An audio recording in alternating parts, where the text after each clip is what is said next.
2023년 1월 1일 한국에 조금 웃긴 북한 관련 뉴스 하나가 떴습니다. 김정은이 참석한 신년경축 대공연에서 정옥란이라는 북한을 대표하는 가수가 우리를 부러워하라 라는 지극히 선정성이 느껴지는 제목의 노래를 불렀는데, 이게 우리나라의 걸그룹 여자친구가 부른 노래 핑거팁과 매우 유사, 아니 사실상 베낀 것과 다름없는 수준의 노래였던 거죠. 다양한 매체가 이를 흥미롭게 다뤘고, 그 중에는 전문 음악인에게 표절에 대해 문의한 경우도 있었습니다. 코드 중 두세 개를 제외하면 같은 수준으로 누가 들어도 표절을 의심할 노래였죠. 사실 우리를 부러워하라는 노래는 원래 북한의 청복악단이 불렀던 것으로, 역시나 사회주의 체제에서 수령님과 함께하는 것을 다른 이가 부러워하라 라는 내용인데요. 이게 당시 새롭게 편곡되어 우리 걸그룹 리듬이 들어간 것이죠. 한류로 통칭되는 대한민국의 문화를 북한이 막고자 노력한 역사는 꽤 오래되었습니다. 그런데 체제 선전을 위한 대표곡에 한국의 걸그룹 리듬이 들어갔다. 이는 코미디 같은 일이지만 처음 있는 것도 아닙니다. 개성공단이 활성화되었던 시기, 우리의 초코파이는 북한에 퍼져갔고 지금도 아주 비싼 고급 간식으로 알려져 있다고 합니다. 그리고 그 초코파이를 어떻게든 대처하고자 갑자기 북한판 초코파이, 초콜레트 단설기를 개발했죠. 해당 상황 역시 비슷하다고 할 수 있습니다. 아니, 오히려 북한에 파고든 대한민국의 자존심을 접은 상황이라고까지 할 수 있는데요.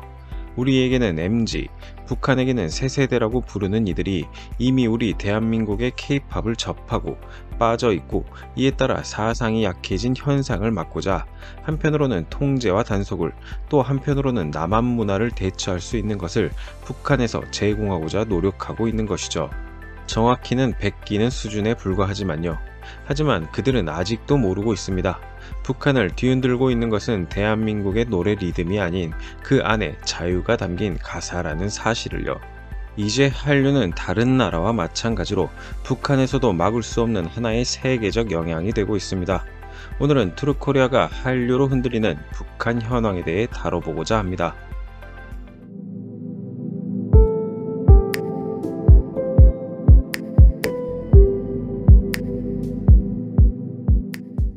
2023년 5월 6일 어린이를 포함한 북한 주민이 어선을 타고 북방 한계선을 넘어 대한민국으로 넘어왔습니다. 무려 가족 단위의 북한 주민이 북방 한계선을 넘어온 것은 2017년 이후 6년 만인데요.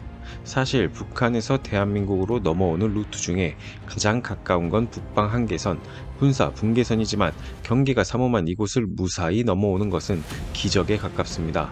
대부분 중국을 통해 동남아, 러시아를 거쳐 불법 체류로 감금된 후 대한민국으로 인계되는 형식을 취하곤 하죠. 이게 그나마 안전한 루트인데 이마저도 수년이 걸리는 경우가 허다합니다. 또한 탈북으로 중국에 인신매매를 당하거나 잡혀 북송되거나 사망하는 숫자를 측정조차 하지 못할 수준으로 위험하죠. 팬데믹 사태로 그 숫자가 주춤하긴 했으나 북한 주민은 계속해서 대한민국의 문을 두드리고 많은 이들이 대한민국으로 들어오고 있어 특별한 경우가 아니라면 뉴스에 나오지도 않는 정도입니다. 과거에도 탈북민은 있었고 대부분은 먹고 사는 문제 때문이었지만 2000년도 이후 조금씩 그들의 입에서 밥 때문이 아닌 자유, 그리고 문화 때문이라는 말이 나오기 시작합니다. 우리 통일부가 북한 이탈 주민 508명의 증언을 토대로 2023년 3월 30일에 발간한 2023 북한 인권 보고서에 따르면, 북한은 2018년 양강도 해산에서 한국 드라마와 영화를 유포하고 친구들과 함께 시청한 혐의를 받는 미성년자에게 노동 교화형을 선고하고, 강원도 원산에 있는 경기장에서 고급 중학교를 졸업한 16세에서 17세 아동 6명은 한국 영상물 시청 및 아편 사용 혐의로 총살당하는 등 우리 문화 콘텐츠를 접하는 경우 미성년자 여부와 상관없이 중형에 처하고 있다는데요. 2020년에는 양강도에서 중국을 통해 유입한 한국 영상물을 북한 주민들에게 유포한 남성도 공개적으로 총살되었으며, 2018년 평안남도 평성시장 뒷골목에서 하이힐, 화장품 등 한국 제품을 몰래 팔다가 체포된 사람들은 사형을 선고받고 즉결 처분되기도 했죠. 과거 영상에서도 설명했지만 북한은 2020년에 반동사상 문화 배격법이라고 하여 북한 내 한류 확대를 금지하려는 움직임을 보이기도 했습니다. 2023년 3월 29일 한국청소년정책연구원이 북한에서 청소년기를 보낸 북한 이탈 주민 총 138명을 대상으로 조사한 북한 청소년정책 분석 연구 결과에 따르면 무려 49.2%가 우리 드라마를 시청하고 우리 가수의 춤이나 노래를 모방한 경험이 있었다고 하며 나만의 패션이나 스타일을 따라한 경험도 있다는 응답도 43.4%에 이르렀습니다. 심지어 청소년 시기에 남한 드라마를 시청해 학교 내에서 처벌이 이루어지는 걸 목격한 적이 있다는 응답도 40.6%였는데요. 실제 탈북한 이들 중에는 드라마를 보고 대한민국 사회를 동경했다거나 중국을 통해 한류의 실체를 알았다던가 심지어 사랑을 찾아 남한으로 왔다는 사람도 있고 점점 더 늘어가는 추세입니다. 북한에 있어 문제는 이런 사태를 점점 더 막기가 어려워지고 있다는 것입니다. 세계는 발전하고 있고 우리 문화를 노골적으로 막는 거대한 중국도 한류를 막지 못해 자기들끼리 싸우는 수준이니 작은 북한이라고 한들 시간이 조금 더 걸릴 뿐 작은 우산으로 태풍을 막는 수준에 불과합니다. 심지어 먹고 사는 원초적 문제로 탈북했던 예전과 달리 지금은 체제, 자유, 문화를 바라보고 탈북하는 사례가 늘어났는데요. 이는 북한의 먹고 살만한 엘리트층까지 그 영향력을 뻗고 있는 상황입니다. 2023년 6월 6일 러시아 일간 코르메산트 등 보도에 따르면 주 블라디보스크 북한 총영사관에 근무하는 60대 직원의 부인과 아들이 지난 4일 총영사관에서 택시를 탄 뒤 연락이 닿지 않는다는 소식이 전해져 왔는데요. 일본 아사히 신문은 북한 총영사관 직원 가족이 중국으로 출국하거나 최종적으로는 한국 망명을 목표로 삼았을 수 있다고 보도했으며 6월 9일 태영호 의원은 최근 탈북이나 망명을 타진하는 북한 외교관과 해외 근무자들의 움직임이 이어진다고 전한 가운데 정부 관계자는 몇 주 전 유럽에서 근무하던 북한 외교관이 탈북했다라는 말을 전하기도 했습니다. 6월 14일 국회 외교통일위원회 소속 김상희 의원이 통일부로부터 받은 2014년부터 2023년 북한 이탈 주민 보호로금 지급 현황에 따르면 지난해 통일부는 탈북민 64명에게 총 3억 9,800만 원을 보호로금으로 지급했다고 하는데요. 보호로금은 대한민국 국익에 도움이 되는 가치 있는 정보나 장비를 제공했을 때 정부의 심사를 거쳐 지급하는 돈으로 입국 탈북민 중 외교관이나 해외 주재원 등 이른바 엘리트나 군인 출신이 많았던 것 아니냐는 추정이 일고 있는 상태죠. 오경섭 통일연구원 선임연구위원은 북한 체제에 대한 염증은 물론 외화벌이의 압박, 자녀 문제 등이 탈북의 배경이 된다고 설명했습니다. 여기에는 당연히 자유가 포함되어 있을 것이고 또 그 자유를 홍보하는 매개가 바로 한류라고 할 수 있습니다. 한류는 직접적으로 가수를 만나고 싶고 드라마의 현장을 가고 싶은 것에서 끝나지 않습니다. 그 안에 들어있는 우리의 생활 전반, 문화 수준, 그리고 표현까지 모든 것이 우리 대한민국을 홍보하고 있는 셈입니다.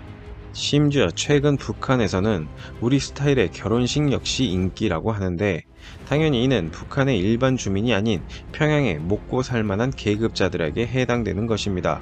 이영종 한국국가전략연구원 북한 연구센터장이 기고한 글에 따르면 3년 전 종영된 우리 드라마 사랑의 불시착의 인기가 시들지 않고 있고 청년층을 중심으로 북한 내 최고의 K드라마라고 하는데요. 외부 문물에 민감한 북한의 MZ세대 사이에서 한류 드라마와 영화, 가요는 물론 말투까지 바뀌는 수준이라 북한에서도 계속해서 경계를 호소하고 강화하는 상황이라고 합니다. 젊은 층 사이에서 우리식으로 결혼식을 치르고 이벤트를 벌이는 게 인기를 끌자 북한 공안당국이 단속에 나섰다는 대북 매체의 보도가 잇따랐다고 하는데요. 팬데믹 사태 이후 급증하는 결혼에 검소한 결혼식을 강조하고 면사포 사용 금지, 결혼사진 제재까지 하고 있다고 합니다. 이에 이미 알게 모르게 우리 문화에 익숙해진 젊은 북한 청년들이 불만을 표하는 중이죠. 사실 이는 지금이야 북한 기준으로 우려 수준이겠지만 나아가 북한 주민의 맹목적인 김정은 신봉을 막고 대한민국에서 건너온 자유와 문화의 힘을 주입하게 될 것입니다. 그리고 미사일 쌀과 다르게 이 문화라는 놈은 시간이 지나고 기술이 발전하면서 더욱 커지고 강하게 그들의 목을 조르게 되겠죠. 2023년 5월 25일 대한민국의 누리호 3차 발사가 성공했습니다. 기쁨을 제대로 즐기기도 전에 북쪽에서 성가신 일이 발생했죠. 북한은 군사정찰 위성이라며 5월 31일 1차 로켓 발사에 나섰습니다. 그리고 실패했죠. 외신을 비롯한 다양한 매체에서 이번 북한의 실패가 우리 대한민국의 누리호 3차 발사 성공에 따른 조급함에서 이루어진 것이라고 분석했습니다. 한류, 문화를 이야기하다가 갑자기 누리호 이야기를 꺼낸 것은 이것이 지금 한류를 비롯한 북한과 대한민국의 차이를 함축해 말해주기 때문입니다. 한 사람을 위해서 목숨 바쳐 연구하는 그들과 우리의 민주주의를 지향하고 자신의 커리어, 금전적 보상, 명성, 그리고 이에 따른 자연스러운 국가에 대한 애정으로 벌인 행동의 차이는 이처럼 위성 하나를 날리는 데에도 그 성과를 결정할 수 있다고 생각합니다. 북한이 아무리 K-팝을 따라해 음악을 만든다고 해도, 초코파이를 따라 만든다고 해도 그 의도가 불순하다면 통하지 않는 것처럼요. 그리고 이 차이는 어쩌면 멀지 않은 시기에 우리에게 통일이라는 기회를 줄지도 모릅니다.